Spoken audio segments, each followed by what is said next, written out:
nyagasani tabara bawe nyagasani osekuru nyagasani tabara bose nyagasani osekuru nyagasani ibuka bose nyagasani ekundorere wa mubyeyi we ekundorere twarashobewe ekundorere wa mubyeyi we ekundorere twarashavuye ekundorere nekundorere nekundorere nekundorere.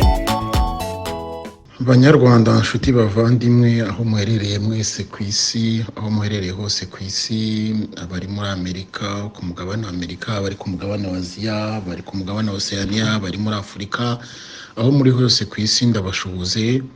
Ngewe nitwa Atanaze Hakizamungu, nkaba mpagarariye Ibuka bose mu gace k'amajyepfo k'igihugu cy'Ubufaransa. Uyu munsi nkaba nifuje ko twarebera hamwe kiganiro kijyanye n'ubwenegihugu, ibiranga umuntu, inshingano ze, umutekano ndetse n'imibereho myiza y'abaturage.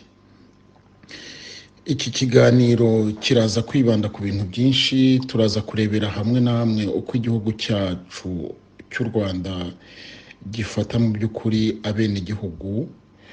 Turarebera hamwe umutekano icyo ari cyo, nuko icyo bita umutekano mu Rwanda uhagaze ubu. Turaza no kuvuga muri rusange ku mibereho myiza y'abaturage. Turabashimiye mwese rero abaduteze amatwi, kandi twizere ko iki kiganiro kiri bubagirire akamaro mwese aho muherereye. Murakoze.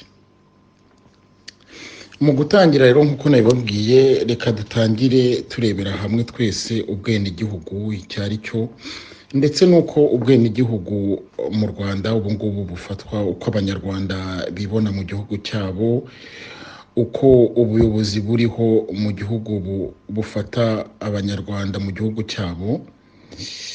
Ibyo byose nibyo tugiye kuheraho tureba aka kanya.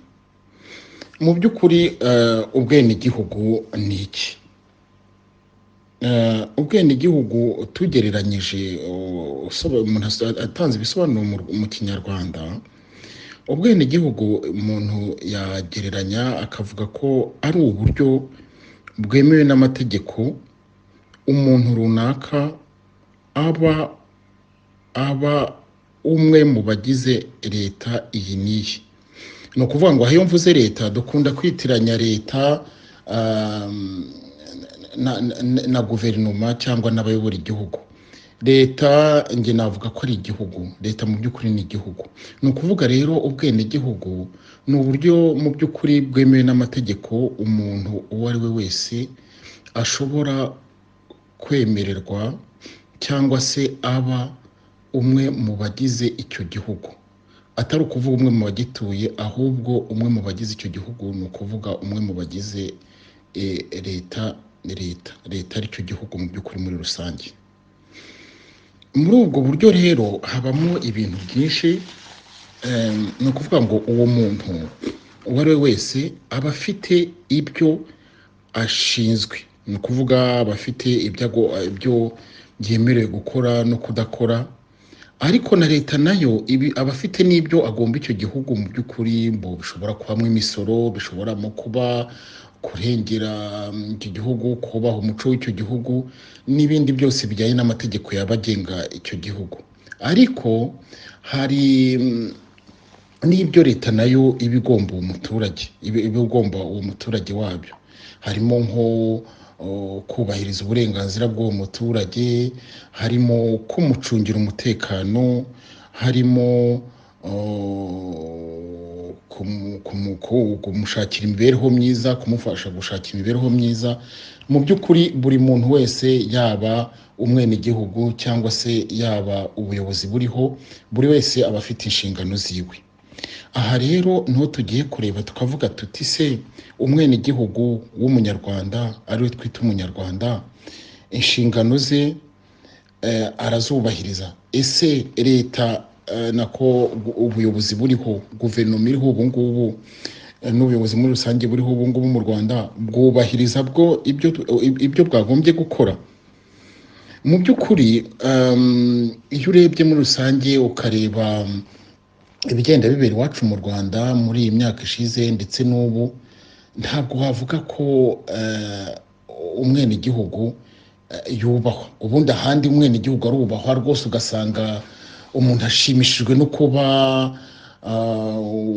umwenegihugu, ugasanga bamwe baranirata rwose, umuntu akirata ati ngewe ndi umunyamerika, ngewe ndi umufaransa, ngewe ndi ugasanga abantu mu by'ukuri bishimiye kuba mu abenegihugu b'igihugu runaka. Ahenshi aho nagiye nyura rwose usanga ari ibyo, ndetse hari n'ibihugu bimwe na bimwe nk'Ubufaransa usanga rwose nka kwa kundi abantu basoma ku gacupa mu Kinyarwanda, abantu bamara gusoma ku gacupa rwose bamara gusenda kugira ngo baririmbe izindi ndirimbo, ahubwo bagahita batera indirimbo yubahiriza igihugu cyabo.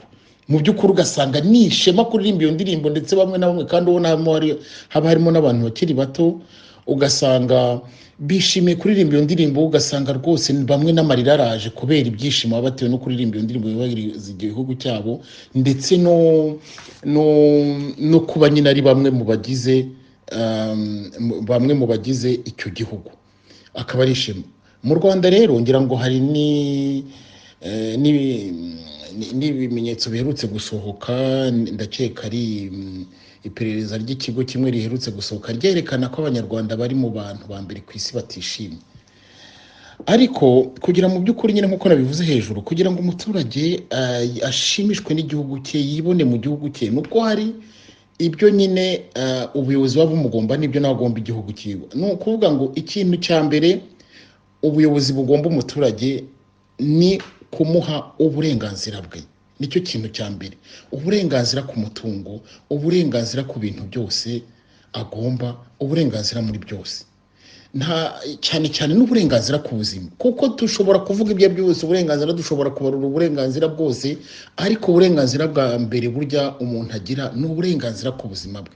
Umuntu ntiyamburwe ubuzima bwe uko igihe cyose umuntu runaka cyangwa umuyobozi runaka ashatse kwambura ubuzima umuntu bigakorwa, abantu bakicwa, imirambo ugasanga ngiri hirya no hino irajugunywe, umuntu wese ngo nuko ngo atavuze rimwe n'ubuyobozi buriho akicwa, umuntu ngo nuko atakoze iki n'iki akaraswa. Mu by'ukuri ibyo utabanje kubahiriza icyo, umuntu atabanje kugira uburenganzira ku buzima bwe, dushobora kurara hano tuvuga, dushobora kubivuga imyaka n'imyaka, ariko ubuzima bw'umuntu nibwo burenganzira bwa mbere umuntu agomba kugeraho, nibwo burenganzira bwa mbere umuntu agomba kugira, ibindi biza bikurikiyeho. Kuri ibyo rero by'ubwenegihugu, usanga mu by'ukuri nko mu Rwanda umwenegihugu arutwa n'umunyamahanga.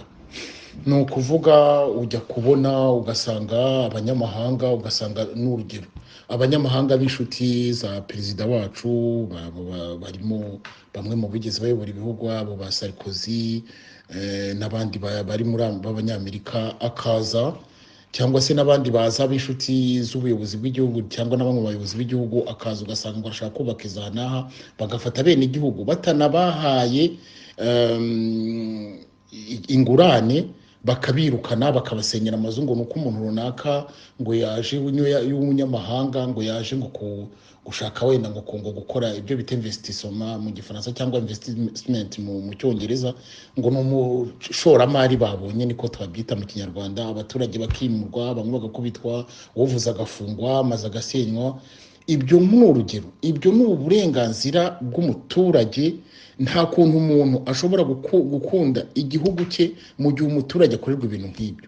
Ntushobora kumbwira ngo umuturage azakunda igihugu cye mu gihe bamwe mu bayobora igihugu cyangwa bamwe mu bagombye kumurinda aribo baza gushimuta abana be, bakaza gushimuta barumuna be, bakaza gushimuta bakuru be, bakaza gushimuta abagore be.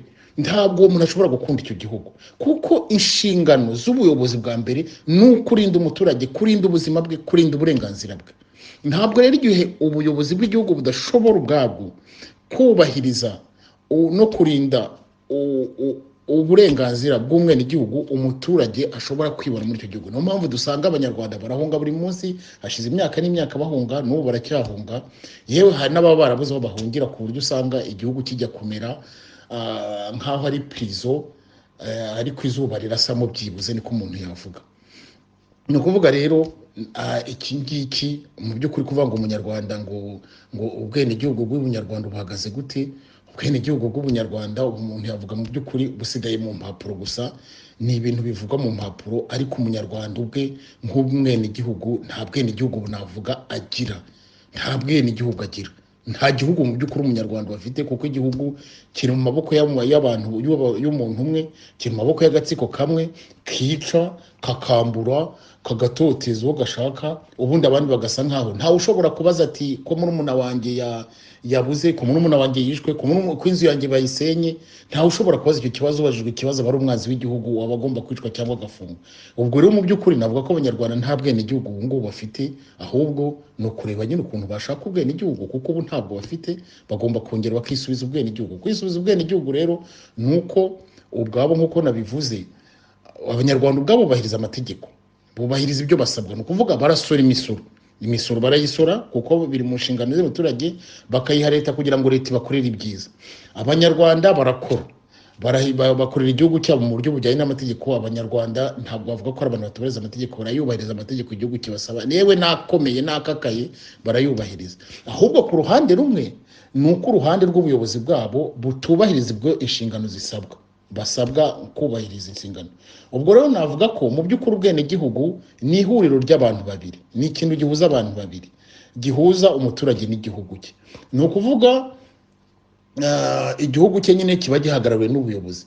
Ni ukuvuga mu by'ukuri abanyarwanda rero muri iryo huriro habuzemo ikintu kibuzemo umuntu umwe. Umunyarwanda we yumva akunda igihugu cye, akumva yagikorera, ariko habuzemo icya kabiri, cya gihugu cye agomba gukorera, abakiyobora ntibifuza ko umunyarwanda yagikorera, yanakibamo mu mudendezo kugira ngo agikorere. Ni ukuvuga rero mu by'ukuri iryo jambo ubwenegihugu mu Rwanda ntiryuzuye. Kuba ricyuzuye ni ukuvuga ko abanyarwanda nta bwenegihugu ubu ngubu bafite, kuko basa nkaho babwambuye mu gihugu cyabo. Aha rero nabwira abanyarwanda bakihutira kongera kwisubiza icyubahiro, bagashaka ubwenegihugu cyabo, bagaharanira uburenganzira bwabo kugira ngo babe abenegihugu buzuye mu gihugu cyabo. Ku kindi cya kabiri twari twumvikanye kuvugaho mu by'ukuri ni ibiranga umuntu n'inshingano ze. Ngira ngo iyi ngingo ntabwo nayitindaho cyane, kuko nsa nkaho nayivuze hejuru ndi kuvuga ubwenegihugu. Mu by'ukuri mu bwenegihugu nyine nk'uko nabivuze hejuru, umuntu agira inshingano. Mu by'ukuri umwenegihugu wese agira inshingano agomba kuzuza, ibyo ni ibisanzwe. Akagira n'ibimuranga, kuko muri ibyo mu gihugu runaka nyine ibiranga umuntu bishobora kuba byinshi. Hashobora kuba harimo umuco w'icyo gihugu, hashobora kuba harimo ururimi, hashobora kuba n'ibintu byinshi bishobora kuranga umwenegihugu mu gihugu runaka. Hashobora kuba nk'uko nabivuze umuco, ururimi, imyitwarire nayo ishobora kuzamo, n'ibindi. Uwo muturage rero, uwo mwenegihugu aba afite inshingano nk'uko nabivuze hejuru, si ngombwa ko mbisubiramo. Inshingano zijyanye mu by'ukuri no kubahiriza amategeko igihugu cyashyizeho, no kubahiriza rimwe na rimwe no kubahiriza umuco w'igihugu, no kubahiriza ibiranga icyo gihugu. Ibyo ni inshingano z'umuturage. Kuko nabivuze rero, muri izo nshingano abanyarwanda twese turazubahiriza. Muri rusange abanyarwanda ni abantu mu by'ukuri bagerageza kubahiriza inshingano z'igihugu, cyane cyane bahawe n'ubuyobozi. Abanyarwanda ntabwo ari abantu basuzugura, mu by'ukuri ntabwo bafite umuco wo gusuzugura ubuyobozi bwabo, cyane cyane ari ibintu byiza ubuyobozi bubabwira. Muri izo nshingano umunyarwanda afite no kurengera mugenzi we, kurengera urengana, gutabara urengana, gutabara uri mu kaga. Ibyo nabyo ni inshingano navuga mu nshingano z'ibanze burya abanyarwanda ndetse muri rusange n'abaturage buriya ku isi bose, ni inshingano za buri muntu wese gutabara umuntu uri mu kaga. No kuvuga nk'uko nguko tubona nko ku mbuga nkoranyambaga zimwe na zimwe, cyangwa ku maradiyo no ku mateleviziyo, ngubu zimwe na zimwe zisigaye zitinyuka mu gihugu cyacu. abantu bari kuvuga bati hari abantu runaka bashimuswe, hari abantu runaka bishwe. Ibyo nibyo, kuko no gutabariza umuntu uri mu kaga ni kimwe nuko tuvuge n'umuntu ashobora kubura umwuka umutambutse mu muhanda cyangwa se ku bisasa agize intuze ukajya kumutabara. No gutabariza buri umuntu washimuswe cyangwa se umuntu wagiriwe nabi n'abagizi ba nabi bari bose, baba abatumwe n'ubuyobozi cyangwa badatumwe n'ubuyobozi, nazo ni inshingano z'ibanze z'umuturage, kuko ni ukurengera ubuzima bwa mugenzi wawe, ni ukurengera ubuzima bw'umuturage. Izo rero nazo ni inshingano z'umuturage. Ni ukuvuga no kwerekana mu nshingano z'umuturage nanone harimo no kwerekana ibintu bibi bikorwa na buri muntu wese, cyane cyane noneho ibibi bikorwa n'ubuyobozi n'ibindi bintu, kuko abayobozi nyine byo sindi bubitindeho cyane, bafite inshingano mu by'ukuri zo gukora ibyiza, cyane cyane gukorera ibyiza by'abaturage. Ariko nuko nawe abayobozi nabo bari abaturage, nabo bafite nanone za nshingano umuturage wese afite zo kwitwara neza, zo kubahiriza amategeko y'igihugu no kubahiriza n'ibindi byose. Ahangaro nkagarukaho nyine muri abo bayobozi, n'urugero nk'umuyobozi akabona imirambo iri muri Rweru cyangwa imirambo ijugunywe hirya no hino, uwo muyobozi ntagire icyo avuga. Uribaza se uwo muyobozi nawe agombye gutanga urugero nyine, kuko nawe n'umwere igihugu, kereka niba tuyoborwa n'abanyamahanga, ibyo nabyo umuntu yazabireba.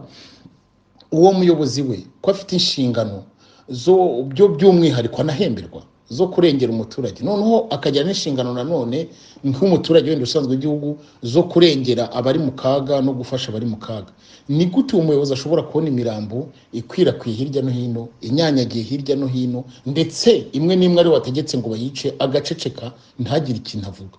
Ibyo bintu uwo muyobozi umuntu yamugiranya n'iki? Umuntu yamuvugaho iki? Ni ikibazo gikomeye, ni ikibazo abanyarwanda bagomba no kwibaza, akavuga bati se mu by'ukuri aba bayobozi bo n'abenegihugu ahubwo batuyobora, abantu badashobora kurengera abari mu kaga, abantu bahubwo kurengera abari mu kaga bafata n'abari bazima bakabica. Ese abayobozi bo mu by'ukuri n'abenegihugu, ese bubahiriza inshingano z'umwenegihugu yagombye kubahiriza? Nabyo icyo ni ikibazo abanyarwanda bagomba kwibaza, bakavuga bati se abangaba ahubwo twagombye no kubasimbuza, kuko mu by'ukuri nta kintu bakoze, ntabwo berekana ko n'abari abenegihugu. Mu by'ukuri ni ukuvuga ngo ntabwo ari bene wacu b'abanyarwanda, kuko umunyarwanda muri izo ndangagaciro, muri ayo mategeko agomba kubahirizwa, n'umuyobozi nawe w'umunyarwanda niwe wagombye kuba intangarugero.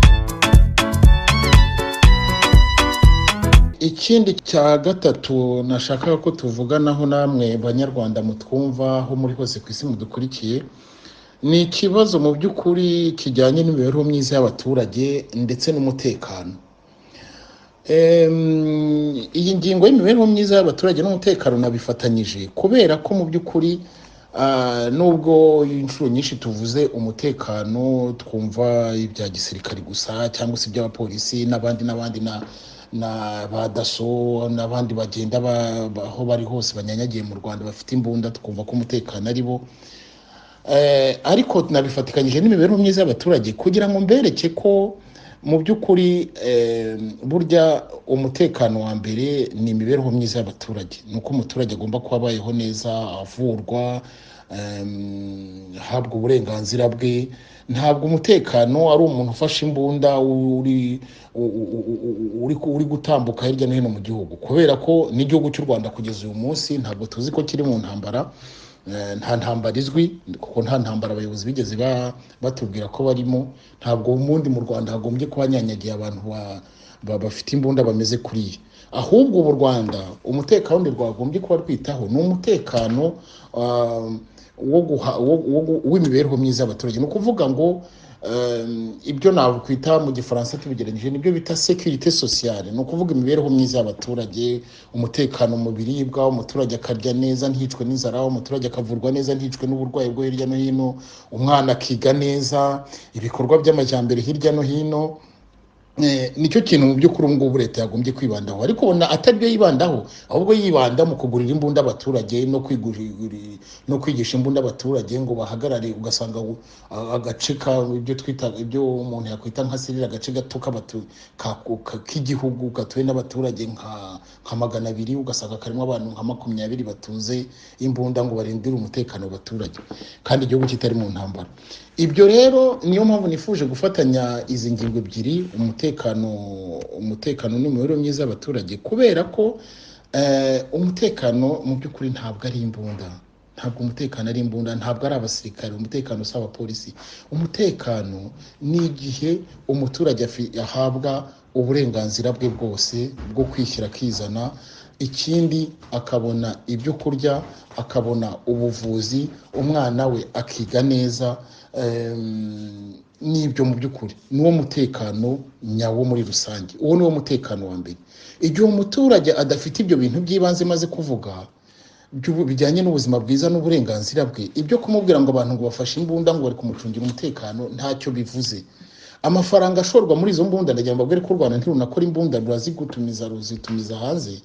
Yagombye gushorwa ahubwo mu bikorwa bituma umuturage amererwa neza. No kuvuga mu bikorwa byo kuvuza abaturage, mu bikorwa byo kuzamura ireme ry'uburezi, ibikorwa by'ubuhinzi bwa kijyambere, cyane cyane kubera ko uko abaturage bagenda bazamuka ugasanga ubuhinzi bwacu buracyari bwa buhinzi ba sogokuruza bakoreshaga. Mu by'ukuri ahubwo amafaranga ashorwa muri ibyo byo kugura izo mbunda yagombye gushorwa nko kugura imashini zihinga kugira ngo abaturage bashobore kwihaza mu biribwa barya. Ndagira ngo mbabwire ko urebye no mu karere k'ibiyaga bigari, tutagiye kure mu mahanga yandi asanzwe, abanyarwanda bari mu bantu bafite inzara itabaho. Mbabwire ko nk'umujyi wa Kigali utuwe n'abaturage ubu ngubu nkeka bamaze kurenga miliyoni, ibiryo byinshi, twanavuga hafi ibiryo nka 60% by'ibiryo barya ni ibiva hanze nka za Uganda. N'abandi banyarwanda benshi ibiryo barya ni ibiva hanze za Kongo, za Uganda n'ahandi. Ni ukuvuga ngo mu Rwanda turi mu bihugu mu by'ukuri muri aka karere kacu dutuyemo k'ibiyaga bigari, abaturage bashonje. Nk'ibyo ni ikibazo cy'umutekano, nicyo leta yagombye guheraho mu kugira ngo abantu bashobore kurya, bashobore kuvurwa, abana bashobore kwiga neza. Murebe ireme ry'uburezi, sinanjye ubivuga, n'ubuyobozi bw'u Rwanda bivuga, inteko ishinga amategeko ikunda kubitenga akadomo, n'abandi banyarwanda mwese murabibona. Nk'iryo reme ry'uburezi riteka ko abarimu ntabwo bahembwa neza, abarimu nta mahugurwa babona ahagije yo kugira ngo nabo bahugure abana neza.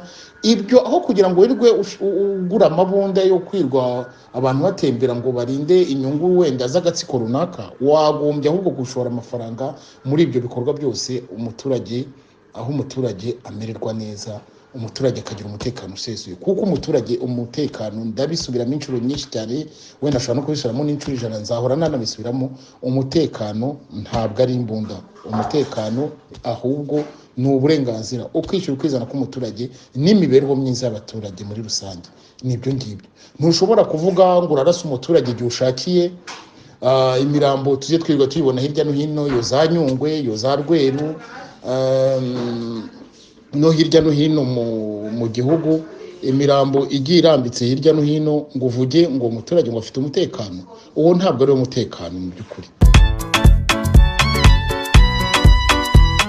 Mu gusoza rero iki kiganiro nifuze kubagezaho banyarwanda, nshuti bavandimwe, nagiraga ngo nsoze mu by'ukuri ngaruka cyane cyane gutsindagira ibi bintu bitatu navuzeho hejuru: ubwenegihugu, umutekano n'imibereho myiza y'abaturage, ndetse n'ibiranga umuntu. Ikintu nongera gutsindagira ni uko mu by'ukuri ibi bintu mu gihugu cyacu dufite ubu dusa nk'aho twabivukijwe byose. Yaba ubwenegihugu, dusa nk'aho turi abanyamahanga mu gihugu cyacu. Yaba umutekano, uretse izo mbunda twirwa tubona zinyanyagiye hirya no hino mu mijyi, hirya no hino mu biturage, hirya no hino n'abazikoresha, baba abapolisi cyangwa abasirikari, abo badaso n'abandi bashyizweho n'ubuyobozi buriho ubu ngubu. Mu by'ukuri umutekano mu baturage ubwabo ntawo. Ni ukuvuga ngo izo mbunda zishingiyeho mu by'ukuri gucunga inyungu z'abaturage, z'agatsiko, ntabwo ari inyungu z'abaturage. None se ni gute mushobora kumbwira ngo ugasanga n'urugero, dufashe urugero rw'iki cyorezo, nk'iki cyorezo cya covid cyaje, muza amabwiriza leta y'u Rwanda yashyizeho, niyo leta hari navuga iri muri leta za mbere ku isi yashyizeho amabwiriza akakaye. Wareba abaturage bagiye baraswa hirya no hino mu gihugu ngo kubera ko batubahirije amategeko ya covid, wareba noneho n'abo covid yishe, usanga ahubwo abaturage bishwe bazira ngo ntibubahirije amabwiriza ya covid baraswa n'abo covid yishe, abarashwe bakubye nk'inshuro 10 abo covid yishe. Ubwo se uwo mutekano w'abaturage uriye mu by'ukuri? Ibi rero ndagira ngo mbasabe abanyarwandakazi, inshuti, bavandimwe, tubitekerezeho twese, twibaze tuti se ni ryari tuzagira igihugu mu by'ukuri, ni ryari tuzagira ubwene igihugu kuko dusa nkaho twabwambuwe, ni ryari tuzagira umutekano, ni ryari abanyarwanda bazagira imibereho myiza y'abaturage. Ibyo ni ibibazo nshaka kubasigira kugira ngo buri wese abyibazeho, maze twese hamwe tuzabishakira umuti. Umuti rero nta wundi, umuti nk'uko nabibabwiye, abanyarwanda twe dukora ibyo tugomba gukora, ibyo dusabwa byose n'amategeko mpamya ko tubyubahiriza, turabikora. N'iby'igihugu cyacu twagombye igihugu cyacu turabikora kuko nzi ko abanyarwanda twese dukunda igihugu cyacu. Ariko dufite ikibazo nuko ubuyobozi buriho ntibutworohereza, ntabwo butworohereza habe na gato, ahubwo dufite abantu babereyeho kutwica, dufite abantu babereyeho kutwambura ibyacu mu nyungu z'agatsiko runaka, dufite abantu bibereye mu by'ukuri basa nkaho bibereye mu yindi si, batari mu gihugu cyacu cy'u Rwanda, niko navuga, batitaye ku nyungu z'igihugu mu by'ukuri, ugasanga ahubwo bitaye ku nyungu z'abanyamahanga, arizo bibereyeho, wagira ngo ni abantu hoherejwe gucunga inyungu z'abanyamahanga, inyungu z'abanyarwanda ntacyo zibabwiye. Nk'urugero, ugasanga perezida w'u Rwanda ni perezida wa mbere ku isi wifatira ingendo zitwara miliyari n'amamiliyari y'amadolari ku mwaka, kandi abanyarwanda nta mazi bagira yo kunywa, nta mashuri bagira, abanyarwanda bicwa n'inzara. Mu by'ukuri rero nguko uko tubayeho banyarwandakazi. Ndangije iki kiganiro mbasaba ko twese twahaguruka, tugahagurukira rimwe, tukavuga tuti ibi bintu turabyanze, tukavuga tuti turashaka igihugu cya twese kitaraka cy'akatsiko k'abantu bamwe.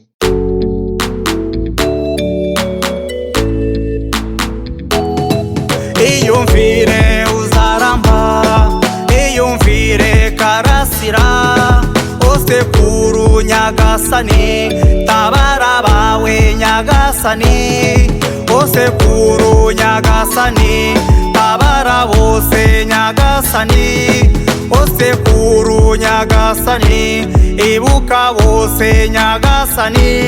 Nikundorere wa mubyeyi we, nikundorere twarashobewe,